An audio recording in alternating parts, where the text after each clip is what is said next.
Buenos días todavía. Buenos días. ¿Cómo estamos? Bien. Amén. Bueno, el día de hoy vamos a hablar de algo muy importante. El título del sermón esta mañana es No hay otro evangelio. Amén. No hay otro evangelio. Hoy en día que hay tantas religiones que declaran proclamar el evangelio, es de vital importancia que vayamos a la palabra de Dios y que podamos ver con exactitud cuál es ese evangelio, porque no hay otro. Amén. Amén. Vamos a estar leyendo en el libro de Gálatas, primero en el capítulo 1 y luego vamos a ir al capítulo 3. Y tenemos algunas otras escrituras que nos van a ayudar. Primero, por favor, acompáñenme en Gálatas capítulo 1 y versículo 1. Este libro fue escrito por el apóstol Pablo. Y el apóstol Pablo escribe a la iglesia que estaba en Galacia y les habla y él escribe esta carta para corregir algunos problemas y cosas que estaban pasando ahí en la iglesia. Y como sabemos, inspirado por Dios, escribió esta carta que es parte de la Biblia para hoy instruirnos a nosotros. Amén. Amén. Dice en Gálatas capítulo 1 y versículo 1: Pablo, apóstol, no por investidura ni mediación humanas, sino por Jesucristo y por Dios Padre, que lo levantó de entre los muertos, todos los hermanos que están conmigo a las iglesias de Galacia. Y así empieza Pablo, acreditando quién es él. Dice: yo me llamo Pablo, yo soy el que le estoy escribiendo esta carta, junto con todos los hermanos que están aquí conmigo en Galacia. Pero dice: yo soy apóstol, no por investidura ni mediación humana. ¿Qué es una investidura? Cuando alguien lo proclamaban rey, o cuando alguien lo proclamaban juez, o cualquier cosa, uno de ustedes han visto, cuando alguien lo proclaman juez, le dan su gorro ese, y le dan su cosa y todo, como es el nombramiento, pero le ponen una vestidura, le ponen algo que significa, ahora esa persona tiene una autoridad. Amén. Amén. Pero Pablo dice aquí: yo no soy apóstol por una investidura ni mediación humana. En otras palabras, ninguna persona me dio ese título a mí. Nadie dijo: pues Pablo lo vamos a hacer apóstol. Dice: no fue así, sino fue Jesucristo y Dios Padre quienes me dieron ese trabajo de ser un apóstol. Aquí Pablo declara claramente que él es apóstol porque así Dios lo decidió, que Dios lo llamó para que él fuera un apóstol, que Dios lo estaba usando a él y que eso no lo decidió ningún ser humano. Aquí en este lugar habemos un montón de personas, unos feos, otros guapos, otros viejitos, otros jóvenes como yo, chaparros, altos, ricos, pobres, de todo. Pero quien sea que tú eres, tú tienes que entender que lo que tú eres en gran parte es porque Dios quiere que seas y estés donde estés. Porque aún tu pecado, aún tus malas decisiones, si dependiera de eso, tú estarías tal vez muerto en la cárcel o sabrá Dios dónde estarías. Pero sin embargo, Dios todavía te tiene aquí. Si eres un discípulo o una discípula de Jesús, porque Dios te llamó, porque Dios te alcanzó. Si alguien te conoció, o eres amigo, familiar o alguien de alguien y hoy te invitaron y viniste, fue porque Dios así lo decidió. Dios te escogió, Dios te llamó y Dios te ama con todo el corazón y quiere tener una relación contigo. Amén. En primera de Juan, capítulo 5, vamos a ver un versículo que es impactante. Es algo increíblemente fuerte. Dice la palabra de Dios en Primera de Juan 5:19. Fíjate lo que dice. Sabemos que somos hijos de Dios y que el mundo entero, no un pedacito, pero todo el mundo entero, está bajo el control del maligno. Aquí la Biblia asegura que todo el mundo entero está bajo el dominio, esa es la palabra que usa aquí, está bajo el control del maligno. ¿Quién es el maligno? El diablo, Satanás. Piensa un poquito. La Biblia dice que todo el mundo entero está bajo el control de Satanás. ¿No te impacta eso? Sí. Eso es la verdad, porque la Biblia lo dice. Y eso responde a cualquier pregunta que cualquier tonto haga acerca de que, ay, pero ¿por qué si Dios existe, por qué hay tanta maldad en el mundo? ¿Por qué esto? ¿Y por qué lo otro? ¿Y por qué aquello? Bueno, porque Satanás está en control de todo el mundo entero. Es lo que la Biblia dice. Esa es la verdad. Así que la única esperanza de no poder ser destruidos y caer en ese juego, en ese medio ambiente y en ese reino de Satanás, es estar en comunión con Dios. Es la única escapatoria. Si una persona no tiene una relación con Dios, no importa qué piense ella, no importa qué piensas tú, está siendo parte de ese juego, de esa orquesta, de ese ambiente de Satanás. Y la prueba está en, mira, todas las cosas que han pasado en tu vida. No más ve. ¿Dónde están todas las personas que tú amas? Tus familiares, tus amigos, ¿dónde estás tú? A veces nosotros queremos engañarnos. Cuando no tenemos a Dios, nos queremos engañar diciendo, no estoy tan mal. Y te quieres convencer. La realidad es que estás súper mal, mucho más de lo que tú piensas. Por eso a veces cuando la gente empieza a estar en contacto con su realidad, se deprime tanto. Muchos se suicidan.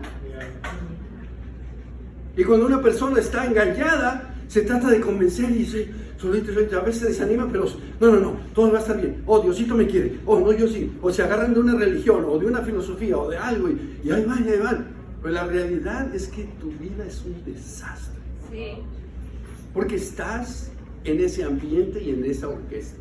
Los niños entran en esa orquesta desde muy pequeños. Cuando yo veo a los niños ahí con su teléfono, digo, wow. Ellos ya están en la orquesta de Satanás, controlados por Satanás. Muchos papás y mamás ni siquiera tienen idea de lo que dicen las caricaturas, de lo que dicen de los videos que están viendo. Ya no hablemos de los jóvenes de 11, 12, 13, 14 años. Eso ya es wow. Ellos ven y oyen cosas que yo no vi hasta los 20 años. Es horrible, pero Satanás está en control de todo eso, de las redes sociales, de las escuelas, de los libros, de todo. Los niños tienen maestros y maestras que son homosexuales y que les enseñan que eso es normal. Niños de 8 años, 7, 9, ellos crecen como, ok, you know. I guess that's what it is. Y así es. Crecen con su tío, su papá, fumando marihuana en el garage, con su tía y todos. Oh, wow, I guess that's how life is about. El mundo está perdido.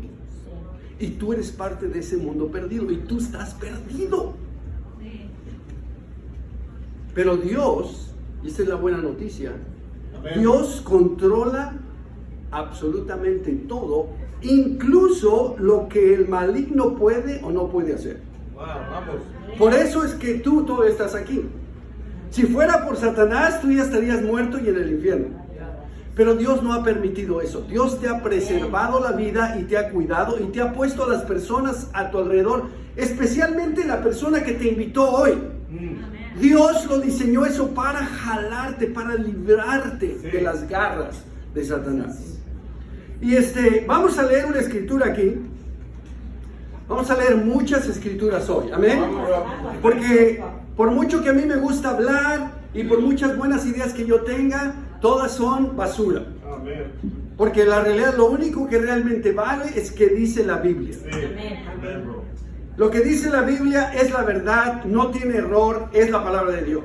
Lo que yo diga puede tener un error, puede estar mal y puede sonar bonito, pero al mismo tiempo estar mal. Quiero que ustedes escuchen qué dice la palabra de Dios. Amén. Así como leímos que la palabra de Dios dice que sabemos que somos hijos de Dios y que el mundo entero está bajo el control del maligno. Eso es lo que dice. Y ahora en Mateo 10, vamos a ver qué dice aquí la palabra de Dios.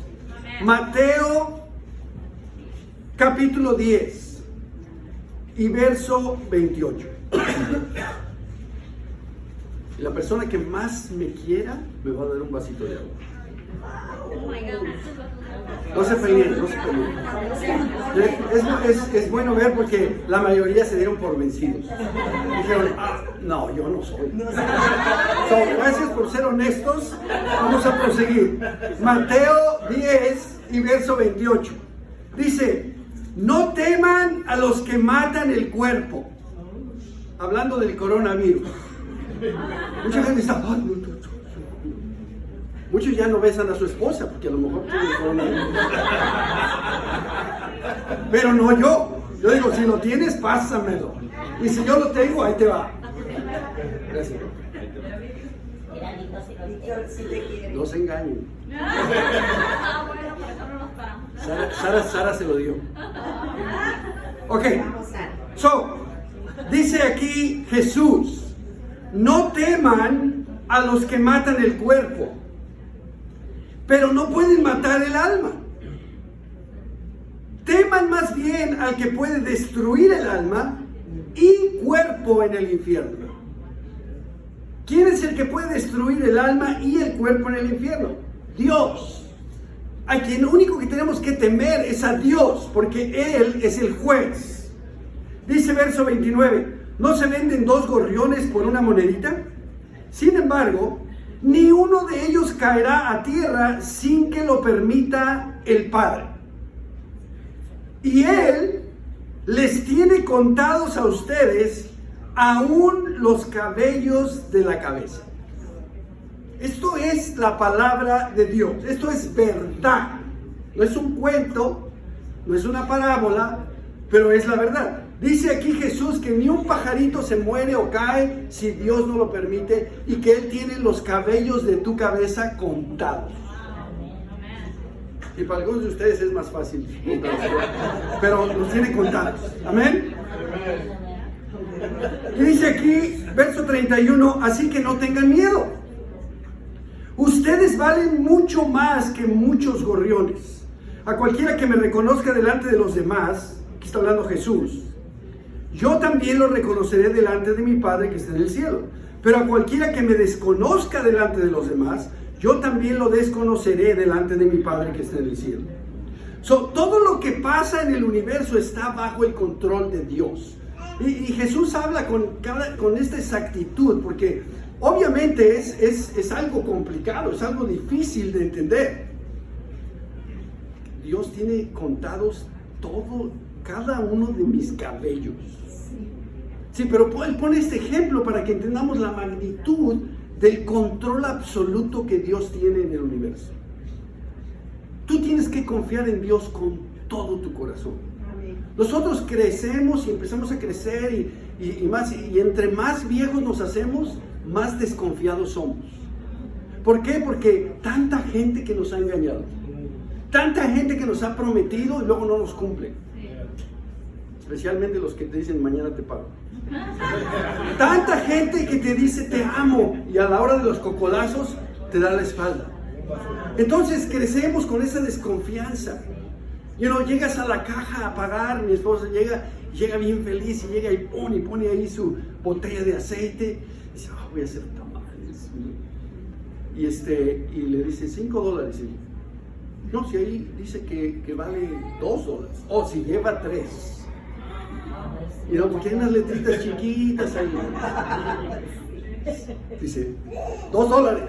Y luego, si llevas 3. Y así es el mundo. Te engaña para sacar ventaja de ti. Entonces creces y ya no tienes confianza, ya desconfías de todo. Alguien te dice, mira, te invito a la iglesia. No.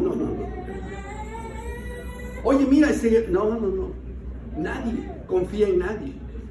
Pero con Dios no tienes pierde. Debemos confiar en Dios. Por eso cuando alguien viene aquí, le decimos, ¿quieres estudiar la Biblia? Claro, algunos cuando empiezan a estudiar la Biblia y ven lo que dice la Biblia, pero la Biblia es la verdad y no hay escape.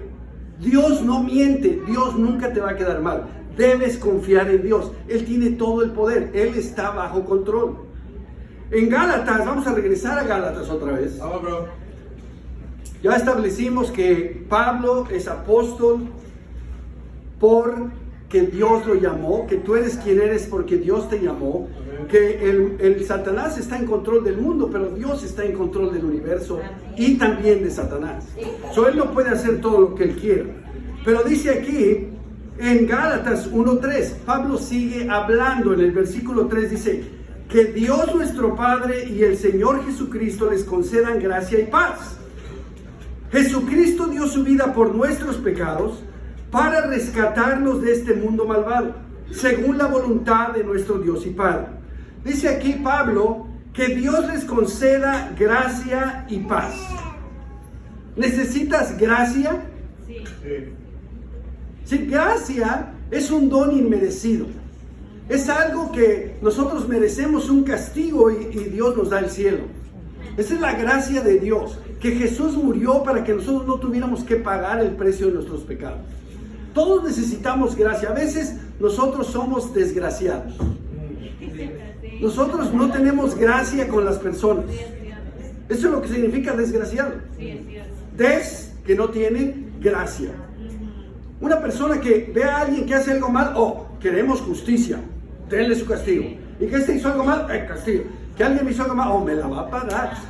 No, a mí, yo no busco quién me la hizo, sino quién me la va a pagar. Pero Dios no es así. Dios tiene una gracia absoluta. Y Dios quiere que tú recibas esa gracia, ese perdón. ¿Amén? También dice que todos queremos paz. Dice que les dé gracia y paz. ¿No es cierto que hay muchos días en que no estás en paz? ¿No es cierto que hay tantas cosas que te atañen, que te inquietan, que te ponen mil cosas? Generalmente todas físicas, pero que el dinero, que la salud, que un conflicto con alguien, que el trabajo, que el tiempo, que todo. Pero nosotros tenemos que estar en paz. Y aquí vamos a leer en Filipenses 4:6 cómo tener esa paz. De hecho, aquí Dios nos da un mandamiento de no estar inquietos por nada. Dice aquí, no se inquieten por nada. Así que si tú te inquietas por cosas y andas estresado y andas todo así, estás desobedeciendo un mandato de Dios. Dios dice, no se inquieten por nada. No, en inglés dice, don't be anxious about anything. No te preocupes, no te pongas todo hyper por una problemita que Dios puede resolver. Amen. Dice aquí, no se inquieten por nada. Más bien, en lugar de inquietarse, dice, en toda ocasión. Y cuando dice aquí en toda ocasión, quiere decir también tus problemas. A veces pensamos, no, es que yo entiendo que todos sí, pero mi problema es mucho más grande que el de todos aquí. O para Dios no es nada ese problema.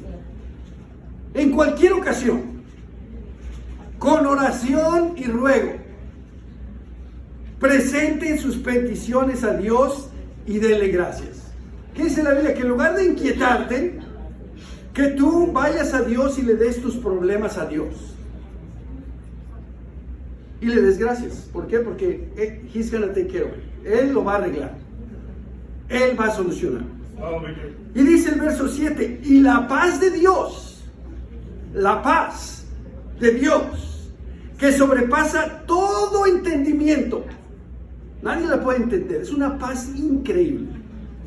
Cuidará sus corazones y sus pensamientos en Cristo Jesús. Todo empezamos a inquietarnos por medio de los pensamientos. Empezamos a pensar, el corazón. Pero dice que la paz de Dios que sobrepasa todo entendimiento va a cuidar nuestros corazones y va a cuidar nuestros pensamientos. Si solamente agarras tus problemas y se los das a Dios y le das gracias. Cuando tú le das gracias, quiere decir que tú crees que Él lo va a solucionar. Si no, pues no le vas a dar gracias.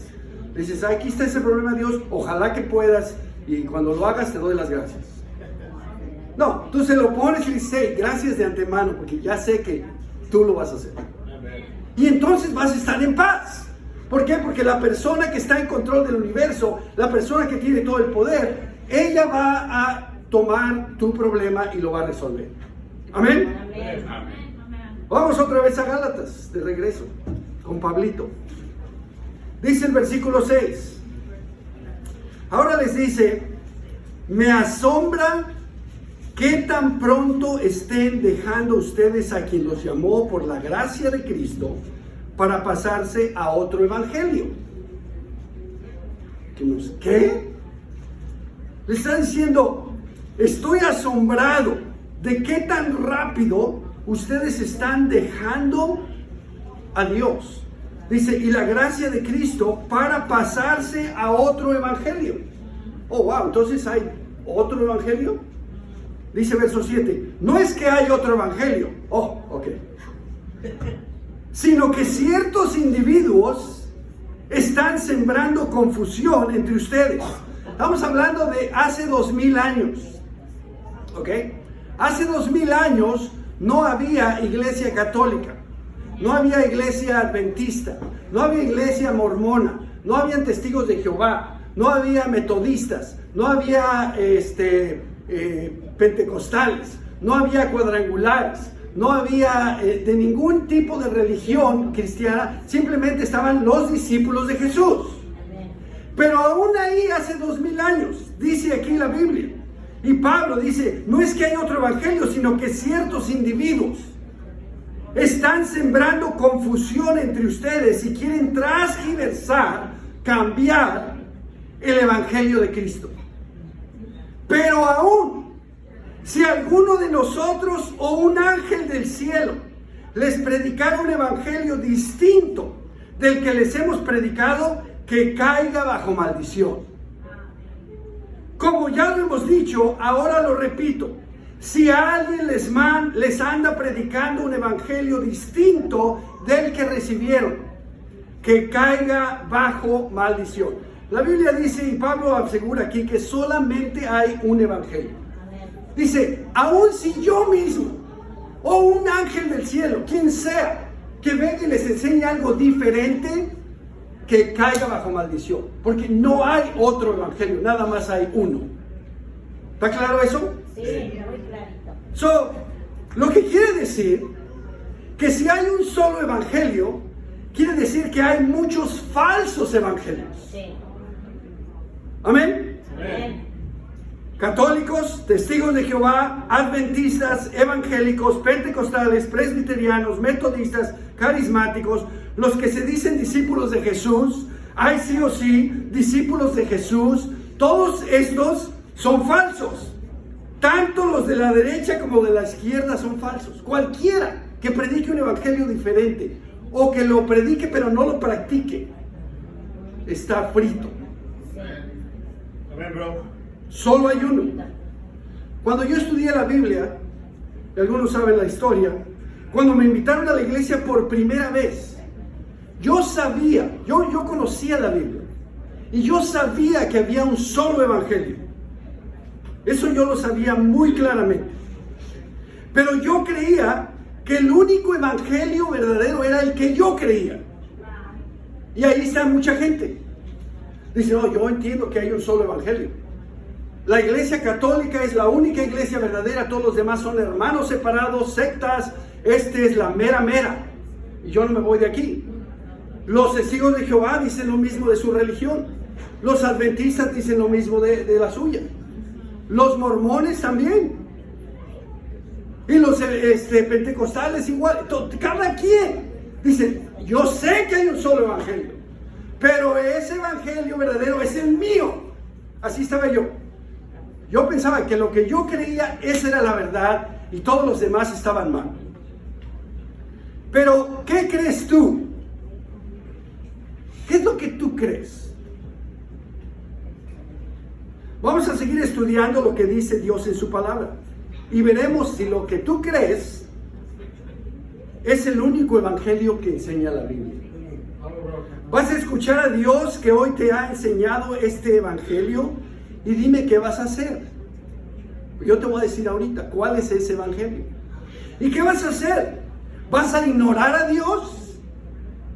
¿O vas a ignorar su verdad para seguir tus tradiciones?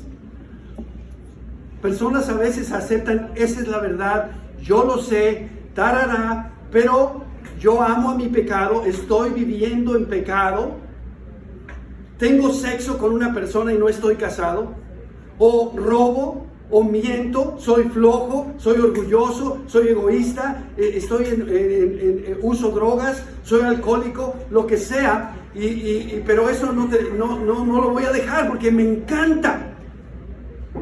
Pero no te dicen así.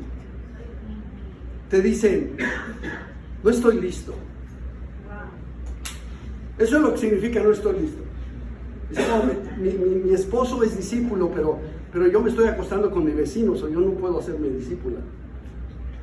Pero te dicen, no estoy lista. Porque de hecho todos en naturaleza somos cobardes. Nadie queremos decir realmente quiénes somos. Entonces lo escudamos. No estoy listo. Ahorita no. Pero como vimos, a lo mejor ya no tienes un mañana. Pablo sigue en el versículo 10 de Gálatas 1 y dice, ¿qué busco con esto? ¿Ganarme la aprobación humana o la de Dios?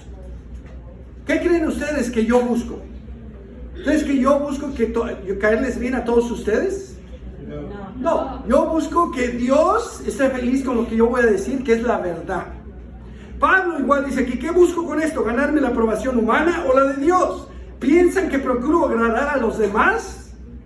Si yo buscara agradar a otros, no sería siervo de Jesucristo. Hay personas que agradan a las personas. Hoy en día, domingo, hay muchos lugares donde se dicen iglesias que están llenas de gente. Y las personas que les hablan todo lo que ellos quieren oír. Pero ¿saben por qué? No porque sean siervos de ellos, sino porque son siervos de sí mismos. Porque ellos se hacen ricos con el dinero que esas personas les dan. Ahí están, todos los pastores, todas las personas que dirigen iglesias se hacen ricos con el dinero de la gente. Muy diferente a nosotros que con 42 personas que venimos aquí en el 2007, hoy en día ya tenemos más de 8,000 discípulos alrededor del mundo, en todos los continentes del mundo. Muy distinto a que nuestro dinero sea usado para empezar iglesias en todo el mundo. Ya tenemos 102 iglesias. Muy diferente. Entonces, pero Pablo dice, yo no busco agradar a las personas, yo busco agradar a Dios. Amén. Mucha gente no quiere ser juzgada. A lo mejor tú no quieres ser juzgado. A lo mejor tú dices, no, es que si yo me hago un verdadero discípulo de Jesús, si yo hago lo que dice la Biblia, mi abuelita se va a enojar conmigo, mi esposo, mis hijos, mi tía. ¿Qué va a pasar? Pues lo que va a pasar es que la gente no le va a gustar, pero Dios va a estar feliz y tú vas a estar feliz porque vas a estar en comunión con Dios. ¿Quién te enseñó lo que tú sabes? ¿Seres humanos? Absolutamente.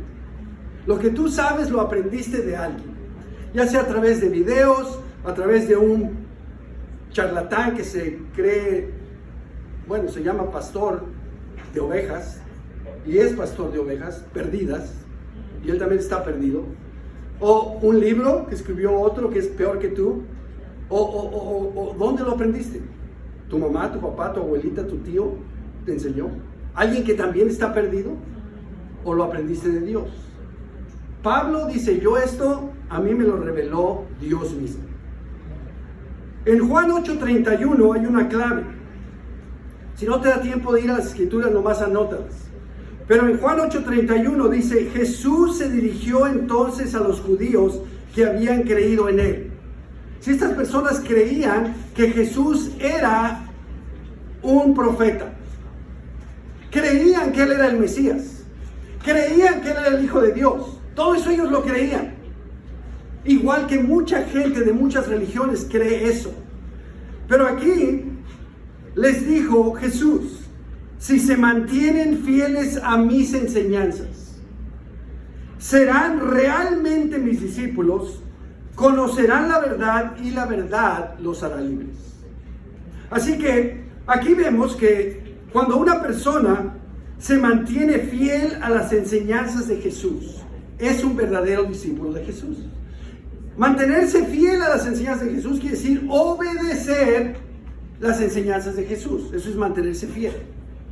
Cuando uno obedece a Jesús, entonces es un verdadero discípulo. ¿Qué quiere decir eso? Quiere decir que si alguien no obedece a Jesús, no es un verdadero discípulo.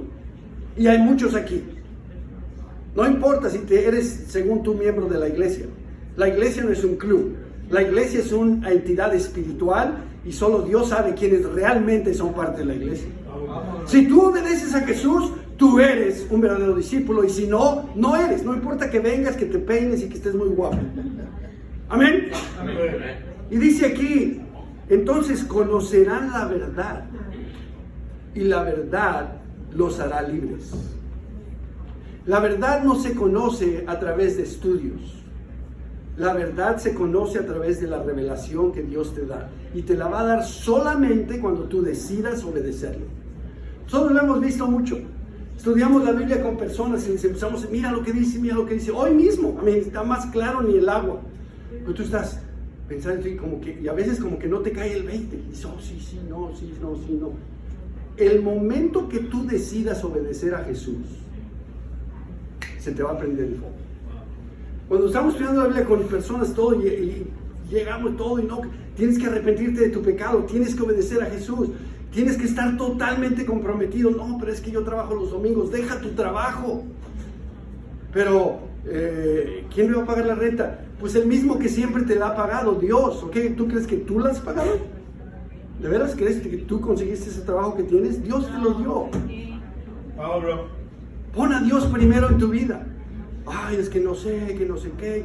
Deja a esa mujer, te vas a ir al infierno junto con ella, no es tu esposa. Ay, no. Pero cuando alguien dice, ¿sabes qué? Yo voy a poner a Dios primero y no me importa lo demás, yo quiero estar bien con Dios. ¡Ting! Se le prende el foco y nosotros lo vemos, cambia de la noche a la mañana. Llega el otro día, ¿me puedo bautizar hoy? No, espera tantito. No, es que ya quiero estar bien con Dios. Y ya le cayó el 20. Solamente por revelación de Dios, pero eso solo viene cuando tú decides obedecer a Dios. Amén.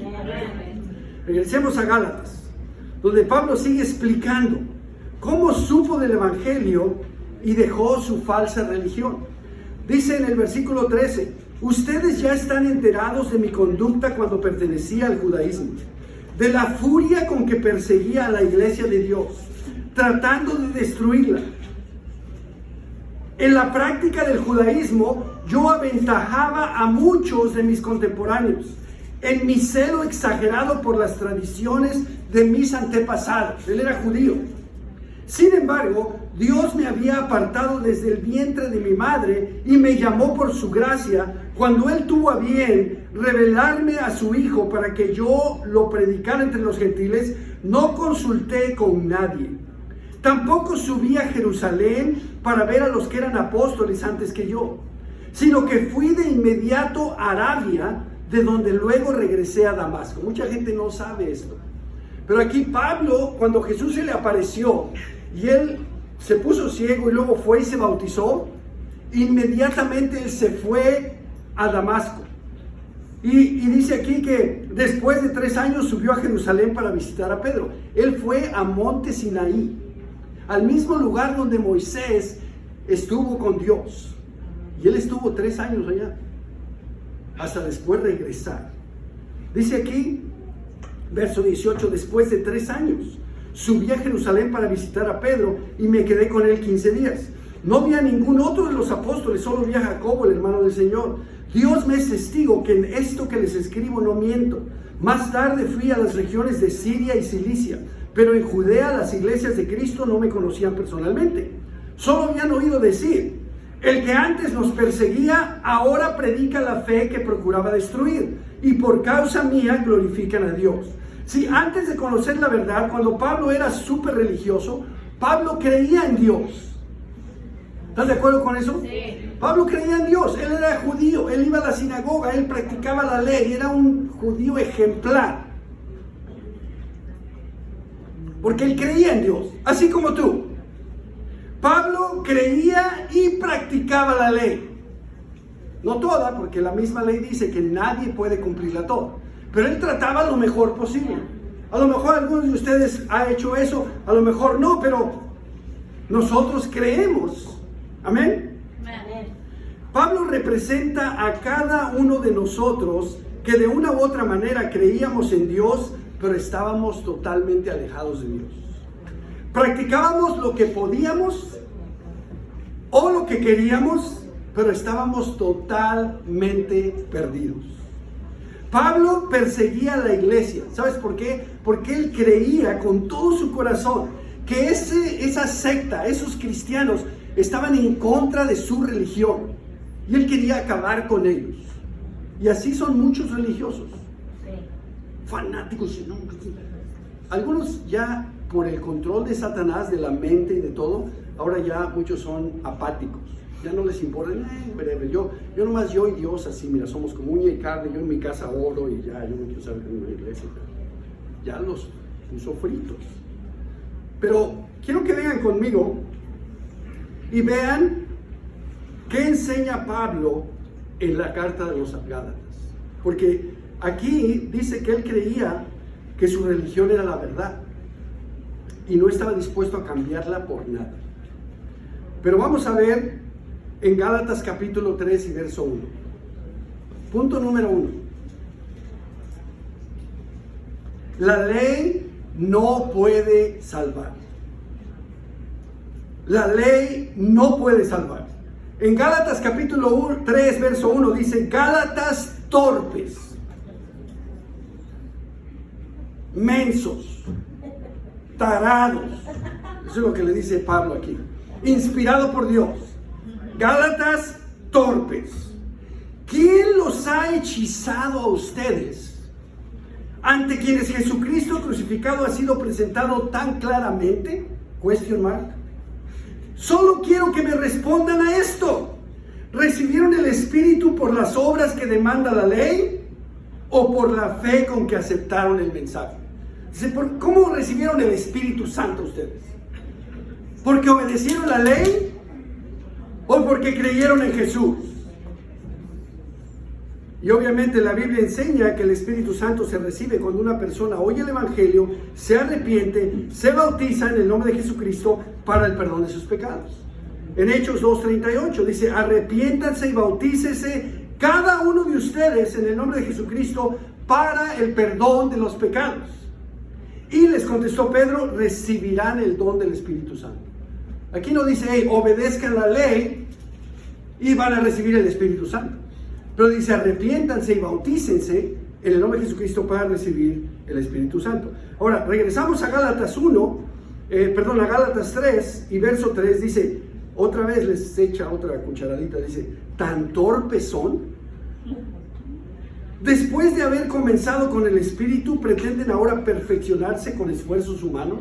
Acuérdense que en el principio Pablo le dice, hey, no es que haya otro evangelio, es que hay unos fulanos que vinieron acá y están tratando de confundir y transgiversar todo, que eran los judíos que se habían hecho discípulos y que no querían dejar la ley, querían estar arraigados a eso. Y les dice aquí Pablo, verso 4, capítulo 3, ¿tanto sufrir para nada? Si es que de veras fue para nada. Al darles Dios su Espíritu y hacer milagros entre ustedes, ¿lo hace por las obras que demanda la ley o por la fe con que han aceptado el mensaje? Pregunta. Verso 6. Así fue con Abraham. le creyó a Dios y esto se le tomó en cuenta como justicia. Por lo tanto, sepan que los descendientes de Abraham son aquellos que viven por la fe. En efecto, la Escritura, habiendo previsto que Dios justificaría por la fe a las naciones, anunció de antemano el Evangelio a Abraham. Por medio de ti serán benditas todas las naciones. Así que los que viven por la fe son bendecidos junto con Abraham, el hombre de fe. Mucha gente dice, yo no voy a dejar mi religión. Cualquiera que sea la religión de cualquier persona, eso vino después de lo que Jesucristo predicó, ¿sí o no? Sí. Y lo que Jesucristo predicó vino después de la ley de Moisés, ¿sí o no? Sí. Y la ley de Moisés, y es lo que quiero que vean aquí, vino después de que Dios le dio una promesa a Abraham, que por la fe todas las naciones del mundo iban a ser salvos. Sí. Dice aquí en el verso 10, la ley no puede salvar. Todos los que viven por las obras que demanda la ley. Fíjense que clarito está. Todos los que viven por las obras que demanda la ley están bajo maldición. Porque está escrito. Esta es la razón por la cual están bajo una maldición. Maldito sea quien no practique fielmente todo lo que está escrito en el libro de la ley. ¿Está claro? Sí, la misma ley dice esto. Dice, maldito sea quien no practique fielmente todo lo que está escrito en el libro de la ley. Y como nadie puede cumplir todo lo que está escrito en el libro de la ley, automáticamente si tú te pones bajo la ley, estás bajo maldición. ¿Está claro? Sí. Verso 12 o verso 11. Ahora bien, es evidente que por la ley nadie es justificado delante de Dios, porque el justo vivirá por la fe. La ley no se basa en la fe. Por el contrario, quien practique estas cosas vivirá por ellas. Gálatas 3:13. Cristo nos rescató. ¿De qué? De la maldición de la ley, al hacerse maldición por nosotros. Pues también está escrito, maldito todo el que es colgado en un madero. Sí, cuando Jesucristo accedió a ser colgado en esa cruz, en ese momento Él fue maldecido para que nosotros fuéramos bendecidos. ¿No es increíble? Verso 14, así sucedió para que por medio de Cristo Jesús la bendición prometida a Abraham llegara a las naciones y para que por la fe recibiéramos el Espíritu según la promesa. Punto número 2, ¿para qué sirve la ley? La ley no puede salvar. Entonces, ¿para qué sirve? Bueno, vamos a ver qué dice Dios. Amén. No qué dice tu tía, no qué dice tu abuelita, no qué dice tu vecino, no qué dice el charlatán de la tele, pero qué dice Dios. Dice aquí, Gálatas 3:15. Hermanos, voy a ponerles un ejemplo. Aún en el caso de un pacto humano, nadie puede anularlo o añadirle nada una vez que ha sido ratificado. Ahora bien, las promesas se le hicieron a Abraham y a su descendencia. La Escritura no dice y a los descendientes, como refiriéndose a muchos, sino y a tu descendencia, dando a entender uno solo, que es Cristo. Lo que quiero decir es esto. La ley que vino 430 años después. Aquí está claro que la ley vino 430 años después de que Dios había hecho la promesa a Abraham. Después de que Dios anunció el Evangelio a Abraham, que íbamos a ser salvos por la fe en Jesucristo. Después de eso, 430 años después, vino la ley. Dice, verso 17. Lo que quiero decir es esto. La ley que vino 430 años después no anula el pacto que Dios había ratificado previamente. De haber sido así, quedaría sin efecto la promesa. Si la herencia se basa en la ley, ya no se basa en la promesa. Pero Dios se la concedió gratuitamente a Abraham mediante una promesa. Entonces, ¿cuál era el propósito de la ley? Bueno, pues es lo que queremos saber. ¿Cuál era el propósito de la ley? Dice aquí, fue añadida por causa de las transgresiones, hasta que viniera la descendencia a la cual se hizo la promesa. Así que dice aquí que fue añadida, fue puesta por toda la desobediencia del pueblo de Israel en el desierto. Acuérdense, cuando Dios los sacó de Egipto, empezaron a adorar ídolos, empezaron a hacer tonteras, y Dios le dio la ley a Moisés para que ellos se dieran cuenta de qué es lo que Dios quería, y que se dieran cuenta qué tan pecadores eran, y que se dieran cuenta que necesitaban un Salvador. Aquí dice, fue añadida por causa de las transgresiones hasta que viniera la descendencia a la cual se hizo la promesa. O sea, tiene un fin, la ley tiene un fin. ¿Cuándo? Cuando viene la descendencia a la cual se hizo la promesa, o sea, cuando viene Jesucristo. Amén. Amén. La ley se promulgó por medio de ángeles, pero por conducto de un mediador. Ahora bien, no hace falta mediador si hay una sola parte, y sin embargo Dios es uno solo. Si esto es así, ¿estaría la ley contra las promesas de Dios? Pregunta. Dice aquí, de ninguna manera. Si se hubiera promulgado una ley capaz de dar vida, entonces sí que la justicia se basaría en la ley. Pero la Escritura declara que todo el mundo es prisionero del pecado, para que mediante la fe en Jesucristo lo prometido se les conceda a los que creen. Antes de venir esa fe, la ley nos tenía presos, encerrados hasta que la fe se revelara.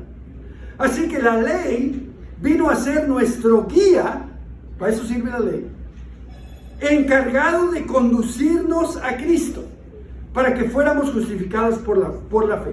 Sin la ley haríamos lo que quisiéramos. Imagínate que no hubiera ley en California, que no hubiera ley en Los Ángeles. No, pues, y no habría policía tampoco. Pero como hay ley, tú ya sabes lo que está bien y lo que está mal. Y todos hemos hecho algo mal. Aún con la ley del mundo, que es tan fácil. La ley de Dios es solo Jesucristo la pudo cumplir. Él nunca pecó. Pero nosotros, Martín, no. Mira. Pero aquí, si no hubiera ley, haríamos lo que sea. Pero como hay ley, ya sabemos lo que está bien y lo que está mal. La ley nos enseña lo que debemos hacer y lo que no. Y nos enseña que, estamos condenados. Con Dios estamos fritos. Para eso sirve la ley. Y como sabemos que no podemos ser perfectos y hacerlo todo, necesitamos el perdón. Necesitamos la gracia. Necesitamos a Jesús. Necesitamos un Salvador. Para eso sirve la ley. ¿Cómo podemos ser salvos? Punto número 3. Bueno, en Gálatas 3:25 dice, pero ahora que ha llegado la fe, ya no estamos sujetos al guía. O sea, a la ley. Porque la ley es nuestro guía. Ahora que ha llegado la fe, ya no estamos sujetos al guía, a la ley.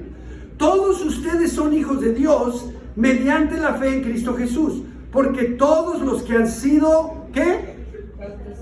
Bautizados, todos los que han sido bautizados en Cristo se han revestido de Cristo. Ahí está el detalle. Cristo fue el único que nunca pecó. Y cuando tú te bautizas y te unes a Cristo, dice aquí que te revistes de Cristo, te cubres de Cristo. Jesús te ve y dice, oh, está Cristo. Ni un pecadito, nada. Porque la sangre de Cristo nos limpia de todo pecado. Verso 28. Ya no hay judío, ni griego, esclavo, ni libre, hombre, ni mujer, sino que todos ustedes son uno solo en Cristo Jesús. Y si ustedes pertenecen a Cristo, son la descendencia de Abraham y herederos según la promesa, revestidos de Cristo en el bautismo. Fíjense, en 1 de Pedro 3:21 dice que el arca de Noé simboliza el bautismo, que ahora los salva también a ustedes. El bautismo no consiste en la limpieza del cuerpo, o sea, no es un baño, sino que el compromiso de tener una buena conciencia delante de Dios. Esta salvación es posible por la resurrección de Jesucristo. Y saben, yo nunca entendí eso, donde aquí decía que en Cristo no hay hombre ni mujer. Yo puedo entender que no hay griego, ni árabe, ni rico, ni pobre, pero no hay hombre ni mujer. Y y encontré una escritura que me ayudó. Ustedes saben que el pueblo de Dios, para ser parte del pueblo de Dios, los hombres tenían que ser circuncidados. Amén. Pero las mujeres no pueden ser circuncidadas, ¿right? Pero en el reino de Dios, tanto los hombres como las mujeres son circuncidadas. ¿Sabías eso? Si tú eres un discípulo de Jesús y te bautizaste para recibir el perdón de tus pecados, tú has recibido una circuncisión espiritual de parte de Dios, seas hombre o seas mujer. Y vamos a leerlo. Colosenses 2:9.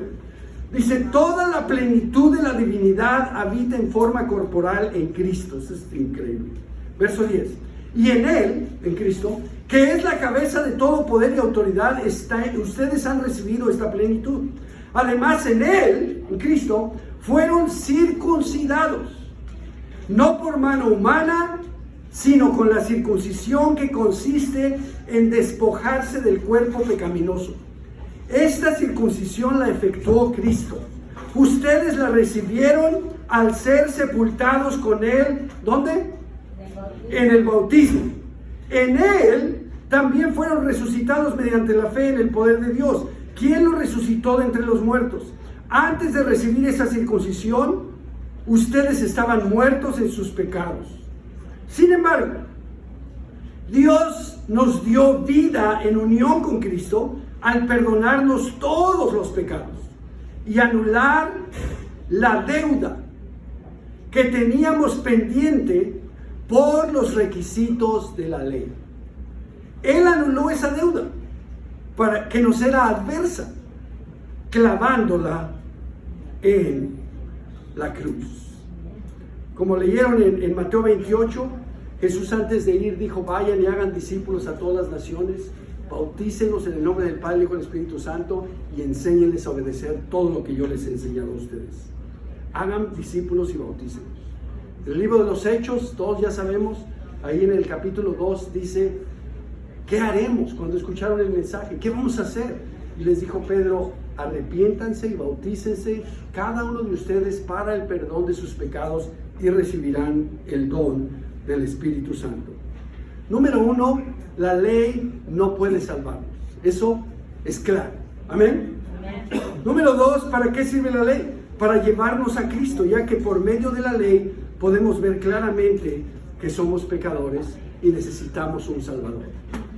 Y número 3, ¿cómo podemos ser salvos? O haciéndonos discípulos de Jesucristo y bautizándonos para el perdón de nuestros pecados. ¿Qué vas a hacer? ¿Vas a compartir tú que sabes el Evangelio? ¿Lo vas a compartir con otros o no? ¿Te vas a hacer, tú que no eres discípulo o discípula de Jesús, te vas a hacer un discípulo o una discípula de Jesús y te vas a bautizar para recibir el perdón de todos tus pecados y poder estar en comunión con Dios? Pregunta. ¿O vas a ignorar a Dios, que tanto te ama, que te ha traído hoy para escuchar su palabra? ¿Lo vas a ignorar? ¿O vas a decir que no estás listo? Dios te dice, ya escuchaste, actúa hoy. Gracias y que Dios los bendiga.